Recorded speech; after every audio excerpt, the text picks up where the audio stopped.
Bismillahirrahmanirrahim. Assalamualaikum warahmatullahi wabarakatuh. Saya Jamaluddin, guru pendidikan agama Islam SMA Islam An-Nizam Medan. Apa kabar anak-anak pada pagi yang berbahagia ini? Mudah-mudahan pertemuan kita ini adalah pertemuan yang diberkahi oleh Allah, dan mudah-mudahan Allah berikan kekuatan dan kesehatan kepada kita. Bismillahirrahmanirrahim. Assalamualaikum warahmatullahi wabarakatuh. Anak-anak, kita lanjuti pelajaran berikutnya dengan tema meyakini qada dan qadar, melahirkan semangat bekerja. Ada salah satu di antara rukun iman, kita beriman dengan qada dan qadar, ada ketentuan Allah. Dan ini melahirkan satu semangat dalam bekerja, semangat dalam berusaha, semangat dalam beraktivitas. Nah, kita ingin tahu bagaimana definisi daripada qadar. Qadar, ilmu Allah Subhanahu wa taala tentang apa yang terjadi pada makhluk masa mendatang. Kita tidak tahu maza taksibu ghadan, apa yang terjadi 2 minggu, 3 minggu, 1 bulan akan datang. Itu ketentuan Allah. Jadi kita yang hidup ini, kita punya rencana, ketentuan dari Allah. Berencanalah dalam hidup ini, berapapun waktu yang kita rencanakan, sebulan, 3 bulan, 4 bulan, tapi kita yakin bahwa ada ketentuan Allah. Apakah rencana kita sesuai? Ya? Apakah rencana kita batal? Maka kembali kita ada satu keyakinan, itulah qadar Allah Subhanahu wa taala terhadap makhluk ke depan. Nah, maka ke depan tidak kita ketahui. Tapi kita juga harus berusaha, harus bekerja, harus semangat untuk menentukan masa depan kita. Oke. Yang kedua ada disebut dengan qada. Qada ialah segala sesuatu yang Allah Subhanahu wa taala wujudkan dengan ilmu dan kehendaknya. Artinya ada qudratullah, kekuasaan Allah terhadap makhluk yang ada di permukaan bumi ini. Manusia, tumbuh-tumbuhan, hewan semuanya. Jadi, ini 2 hal yang tidak akan pernah terlepas dalam kehidupan kita, yang harus kita meyakini.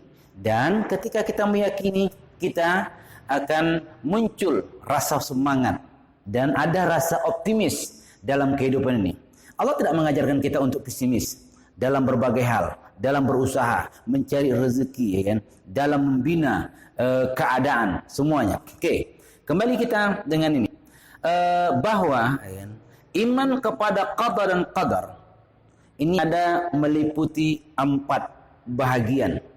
Apa yang terjadi ketika kita beriman dengan qada dan qadar? Yang pertama, iman kepada Allah Subhanahu wa taala. Yakin kita bahwa Allah lah sang pencipta. Allah lah yang menentukan semuanya. Karena kita tidak akan pernah terlepas daripada skenario Allah dalam kehidupan ini. Ketika kita beriman, kita yakin keberadaan Allah Subhanahu wa taala. Di mana saja kita berada. Kadang-kadang ujian dalam hidup ini tidak akan pernah terlepas. Ketika kita diuji dan kita berat dengan ujian tersebut, kita kembalikan kepada Allah. Maka dalam doa kita sebenarnya ya, ada kita punya masalah dalam hidup ini, besar masalah kita akan menyatakan, ya Allah, besar kali permasalahan hidupku. Tapi sebenarnya kan, wahai masalah, aku punya Allah yang maha besar. Nah, artinya apa? Ada satu keyakinan kita mutlak kepada Allah Subhanahu wa taala. Inilah yang disebut dengan akidah. Nah, keyakinan, keimanan kita. Yang kedua, bahwa iman kepada semua qadar Allah Subhanahu wa taala. Beriman kita semua dengan qadar Allah Subhanahu wa taala. Bahwa ada qadar yang ditentukan oleh Allah kepada kita dan kita harus beriman apa yang ditentukan oleh Allah kepada kita. Nah, yang berikut, iman kepada adanya kehendak Allah, iradah Allah. Nah, kita tahu ya kan, apa sebenarnya Allah yang berkehendak dengan kita. Kita punya keinginan, kita punya rencana, kita punya harapan ya kan. Tapi apakah semuanya ini ya, dikabulkan oleh Allah ya? Allah akan kabulkan. Mungkin lewat doa kita, lewat usaha kita. Tapi apa? Dengan cara Allah berikan kepada kita. Kalau kita menginginkan dalam hidup ini, bagaimana kita bisa memiliki kendaraan? Itu yang kita lantunkan dalam keseharian. Tapi apakah Allah beri kepada kita ya, sesuai dengan keinginan kita? Belum tentu. Tapi Allah berikan sesuai dengan ketentuan Allah. Ketika Allah berikan sesuai dengan ketentuan, kita harus yakin bahwa ya, ada qadar Allah kepada kita. Nah, iman kepada adanya kehendak Allah, keinginan Allah, iradah Allah, kita beriman. Jadi ketika bumi ya, digoncang oleh Allah, ini adalah iradah Allah Subhanahu wa taala. Yang berikut, iman bahwa Allah Subhanahu wa taala adalah zat yang mewujudkan makhluk. Allah lah semuanya. Jadi kita tidak ada kekuatan. La haula wala quwata illa billah. Tidak ada kekuatan. Yang memiliki kekuatan itu adalah Allah Subhanahu wa taala. Nah, ada landasan dengan qadar ini. Landasannya yang pertama dalam Al-Qur'an, surah Al-Qamar. Nah, yaitu ayat 49. Nah, di situ Allah nyatakan dengan kekuasaan Allah Subhanahu wa taala. Nah, yang berikut ada hadis. Ini yang menjadi landasan. Sungguhnya di dalam penciptaan manusia Allah jadikan ada 4 proses. Ada nutfah, alaqah, mudghah. Ini proses. Dalam satu proses memakan waktu 40 hari. 40 hari nutfah, alaqah, mudghah. 40 hari, 40 hari, 40 hari, totalnya 160, lebih kurang 4 bulan.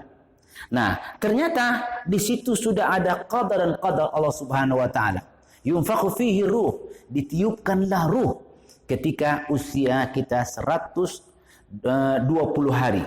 120 hari. Maka Allah berdialog, alastu bi rabbikum? Qalu bala syahidna. Kau ngaku apa enggak saya ini sang pencipta?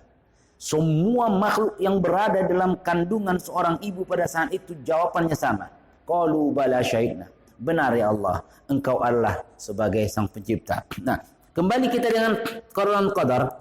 Ternyata ada disebut dengan takdir, ketentuan Allah. Takdir terbagi dua. Takdir terbagi dua. Maka kata orang, udahlah sudah takdir dalam hidup ini. Apakah kita harus pasrah dengan takdir? Kalau seandainya Allah berikan pendamping hidup kita, ternyata setelah berumah tangga, kondisi ekonomi semakin menurun, apakah kita bisa menyatakan memang ini sudah takdir bagi kita? Sudah takdir. Allah karuniai anak, ternyata anak daya pikirnya, daya tangkapnya tidak terlalu kuat, kita nyatakan kok anak kita ini lemah, barangkali inilah takdir yang diberikan oleh Allah. Tidak, takdir terbagi dua. Ada namanya takdir mubram, ada namanya takdir muallaq. Takdir mubram ini yang tidak bisa diganggu gugat oleh hambanya. Takdir mubram seperti kelahiran seorang bayi, laki-laki, perempuan, bisakah dirubahnya lagi? Tidak bisa. Maka kalau ada seorang dokter yang mau USG, di USG itu seorang ibu dengan 3 dimensi ketahuan apa jenis kelaminnya. Ternyata jenis kelaminnya laki-laki. Mereka merasakan bahagia. Tapi yang lahir ternyata perempuan. Bisakah ini berubah? Tidak. Ini namanya takdir mubram yang tidak bisa diganggu gugat. Ada orang yang naik kereta dengan kecepatan tinggi, ketabrak, mati. Pada saat itu ini yang disebut dengan takdir mubram. Tidak bisa diganggu gugat. Apakah bisa dihidupkan lagi? Tak bisa dihidupkan lagi. Itu namanya takdir yang sudah tidak bisa diganggu gugat. Nah, dan sini ada lagi yang kedua, namanya takdir muallaq. Takdir muallaq ini sesuai dengan usaha. Akan berubah. Akan berubah. Orang yang bodoh akan berubah menjadi pintar kalau dia belajar. Orang yang miskin akan berubah menjadi kaya. Orang yang tidak sukses dengan usahanya akan menjadi sukses. Itu namanya takdir muallaq. Jangan kita menganggap bahwa semuanya sudah takdir. Sudahlah. Seolah-olah ada satu kepasrahan dengan keadaan, tidak mau berusaha dan kita berpangku tangan. Sudahlah. InsyaAllah besok adanya nih. Udah takdir Allah. Tidak bisa. Jadi ada takdir muallaq, ada takdir mubram. takdir mu'allaq itu yang bisa berubah, dengan usaha kita. Usaha yang maksimal akan berubah. Nah, jadi kembali kita dengan ini, mudah-mudahan dengan tema ini melahirkan satu keyakinan kita dengan keberadaan Allah, dan ketika Allah berikan sesuatu dalam kehidupan kita, kita yakin bahwa ini ujian Allah. Harta diberikan oleh Allah ala ujian. Ketika kita diberikan penyakit ujian, bagaimana mengantisipasi ujian-ujian diberikan oleh Allah? Artinya apa? Harus kita kembali kepada sang pemilik ujian tersebut. Ya, mudah-mudahan pertemuan kita ini pertemuan yang diberkahi, dan mudah-mudahan ada manfaat kepada kita dengan tema kita ini untuk melahirkan keyakinan dan melahirkan semangat kita dalam beraktivitas kesehari-harian. Kita berdoa, Allah berikan kekuatan, Allah berikan kesehatan, Allah murahkan rezeki ketika kita meyakini qadar dan qadar Allah Subhanahu wa taala. Lebih dan kurang mohon maaf. Assalamualaikum warahmatullahi wabarakatuh.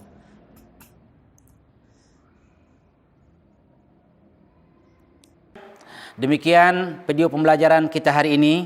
Insyaallah kita akan ketemu dalam video pembelajaran berikutnya. Jangan lupa like, comment, and share. SMA Islam Anijom, unggul, cerdas, Islami. Assalamualaikum warahmatullahi wabarakatuh.